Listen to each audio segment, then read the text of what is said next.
Il y a tellement de choses à aller explorer à l'intérieur de soi.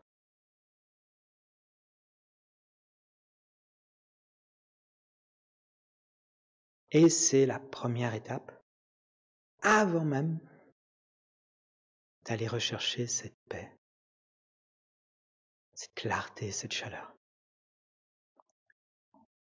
Mais ce que j'observe, pour moi, c'était épouvantable. Il y a 2 exercices absolument épouvantables. Insupportables. Où j'ai vraiment d'autres choses à faire. J'ai d'autres urgences. Désolé. Non, mais j'ai des choses plus pressantes. Parce que c'est inconfortable. Le calme naturel, ça c'est trop bien, il n'y a rien à faire. Juste m'habituer à prendre conscience, voilà. Et au besoin, je l'imagine, c'est tout. Il n'y a rien à faire, c'est génial, je suis déjà parfaitement calme. C'est bien. Et c'est indestructible. Et puis, c'est déjà parfaitement clarté, en sécurité. Et c'est indestructible. C'est bien. Et puis, il y a un bon cœur, chaleureux. J'ai une valeur inestimable. C'est indestructible. Ça c'est les parties faciles. Mais avant ça, il y a 2 petites étapes. Extrêmement angoissantes. Celle qu'on a déjà commencé à s'entraîner, à déterminer, à tenir, par exemple, 10 respirations consécutives. J'ai vraiment d'autres urgences qu'un exercice pareil. J'ai pas de patience pour ça. J'ai pas le courage pour ça. J'ai trop peur d'échouer. J'y arriverai pas. Ça me demande trop. Non, mais moi, c'est pas mon style, moi. Moi, je suis une personne d'action. Non, mais moi, je suis plein d'émotions. Moi, je dois être là pour aider les autres. Non, moi, je m'arrête pas à la respiration, non. Et d'être capable de simplement se dire, non, 10 respirations, par exemple, je suis parfaitement capable. Et je vais m'entraîner. C'est en m'entraînant et en m'entraînant. Comme je vous partageais, moi, dans mon expérience, c'est souvent la 3e et 4e respiration, vraiment, qui est le défi. Et si je tiens ça, généralement, déjà, ça commence à aller mieux. Rendu à la 5e, à la 6e et à la 10e, déjà, je peux naturellement juste m'apercevoir qu'il y a un peu de paix. Et aller déjà vers cette paix. Mais de développer cette capacité que je peux tout arrêter, tout lâcher et tenir ma respiration. Échouer et retenir ma respiration. Échouer et retenir ma respiration. Et pendant que je m'occupe ainsi, mon esprit devient paisible. Ça demande de la discipline.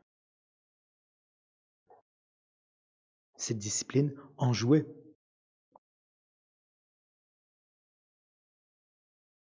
Et avant ça, et c'est pour ça que pour moi, je trouve important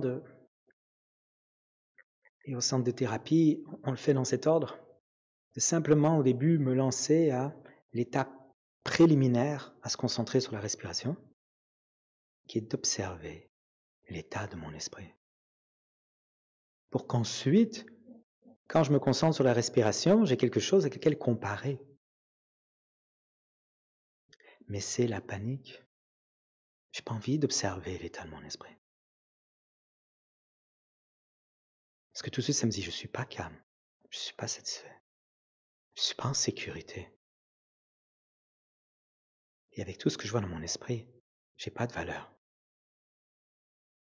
Donc, j'ai pas envie de faire l'exercice, d'observer avec honnêteté, dans cette conscience honnête. J'ai pas envie. Donc, si on a déjà commencé, je crois, comment c'est mon expérience personnelle, déjà j'ai commencé à m'identifier à calme, clair, chaleureux. Un espace infini. Moi, j'étais là, un petit pois sur du verglas qui essayait de protéger une potiche dans le métro de Paris à 18h. Et à la place, je suis un espace infini, calme, clair et chaleureux. Et que je me répète ça, je me le rappelle régulièrement. Ce bon cœur est d'une valeur inestimable. Chaque fois que je reviens au comportement et aux narrations d'une personne mauvaise, coupable, indigne, Ça vous arrive? Et là, un niveau plus subtil, plus confrontant, les perturbations mentales. C'est simplement des voyants lumineux qui me rappellent. Regarde comment tu t'identifies pas correctement.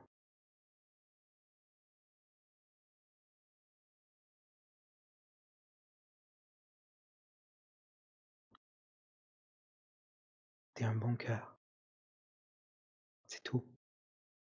Ce qu'il y a de plus précieux. Alors c'est tellement important d'observer ce qui nous habite. Et donc, confortablement installés sur notre siège de méditation, nous commençons par prendre conscience des pensées, des distractions qui se manifestent dans notre esprit.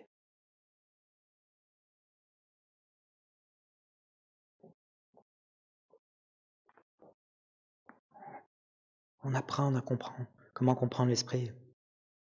Toute une liste de possibilités, toutes les différentes parfums possibles. Vous arrivez chez le glacier des perturbations mentales. Il y en a plein de possibilités. Fabuleux. Pouvoir découvrir. Ah mais oui. Et plus on est capable de s'identifier correctement, calme, clair, chaleureux, il n'y a aucune perturbation mentale qui va détruire mon bien-être. Il n'y a aucune perturbation mentale qui va détruire ma sécurité. Il n'y a aucune perturbation mentale qui va détruire ma valeur.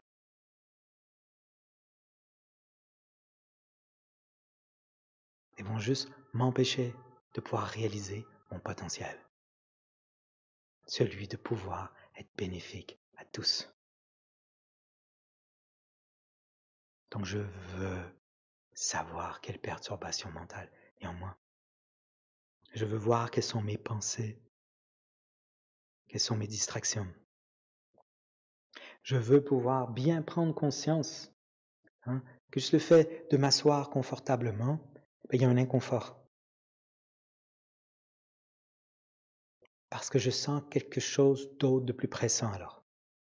C'est un peu le message, moi, que j'entends à l'intérieur de moi. Je m'assois, j'ai pas envie de m'asseoir. Et là, j'ai comme une émotion qui me dit quelque chose de plus urgent. Et ensuite, il faut que je tienne sur ma respiration. Non, excusez-moi. Ensuite, il faut que je regarde à l'intérieur. Qu'est-ce qui se passe? Et à nouveau, quelque chose me dit, non, mais quelque chose de plus urgent. Tu le vois bien, regarde les émotions qui t'habitent. C'est quelque chose de plus urgent pour ma préoccupation de soi. Mon petit poids sur du verglas, pas envie d'être là. Donc ce ne sont pas mes émotions à moi. Ce ne sont pas mes urgences à moi. Ce sont les urgences à cette narration traumatisée. Mais là, j'ai l'espace pour l'observer. C'est là-dedans que tu cherches refuge. C'est là-dedans que tu crées des urgences. D'accord, comme c'est intéressant. Et là, j'ai du plaisir à observer toutes ces urgences qui défilent. Et je passe, observer ma respiration, encore des urgences. Et à plusieurs moments, pendant que c'est de plus en plus profond, je commence à être dans ce bien-être. Comment est-ce que je peux, dans ce parfait bien-être, sentir qu'il y a encore une urgence ailleurs? Comment est-ce que je peux être dans cette sécurité totale, encore sentir une urgence ailleurs? Comment est-ce que je peux être dans, waouh, cette validité extraordinaire et sentir encore une urgence ailleurs? Je vois à quel point c'est important que je maintienne ces 3 C, calme, clair, chaleureux. Tout le temps, je les nourrisse, je les renourrisse. Qu'arrive le moment angoissant de silence. L'enseignant ne parle plus.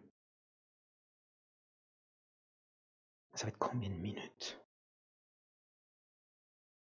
Et c'est moi qui dois nourrir. Retrouver encore un peu plus de calme, un peu plus de clarté, un peu plus de chaleur. Un peu plus de calme, un peu plus de clarté, un peu plus de chaleur, et m'identifier à cet espace infini. Et là, c'est moi qui nourris le feu. C'est moi qui rajoute des bûches de contemplation. C'est moi qui le soufflais. Allez, il faut que ce soit plus intense encore. Il faut que je me délecte plus encore.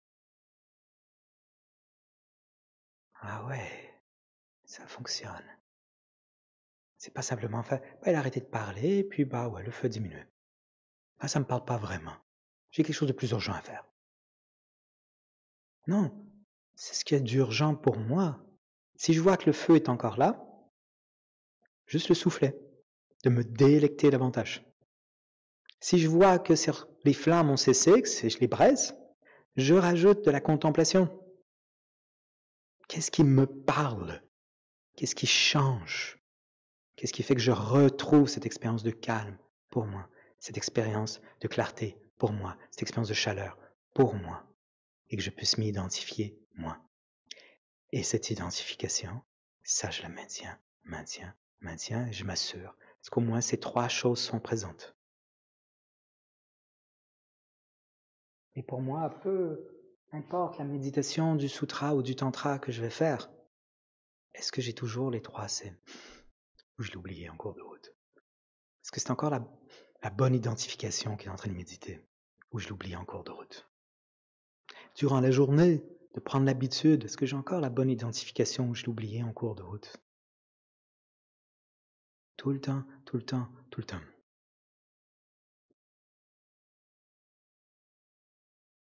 Sinon, il y a plus urgent à faire. Parce qu'il y a une potiche à protéger. Et on est quand même dans le métro de Paris. Désolé, à l'heure de pointe. C'est grave. J'ai mieux à faire. Je suis quand même le petit chaperon rouge. Il y a des urgences dans ma vie. Il y a un grand méchant loup. Et j'ai rencontré le bûcheron. Et je dois sauver mes agrans. Quand même, il y a des enjeux importants. Donc il y a toujours des excuses. Mais ces excuses sont ressenties comme des urgences. Vrai ou faux? Parce qu'il y a des émotions.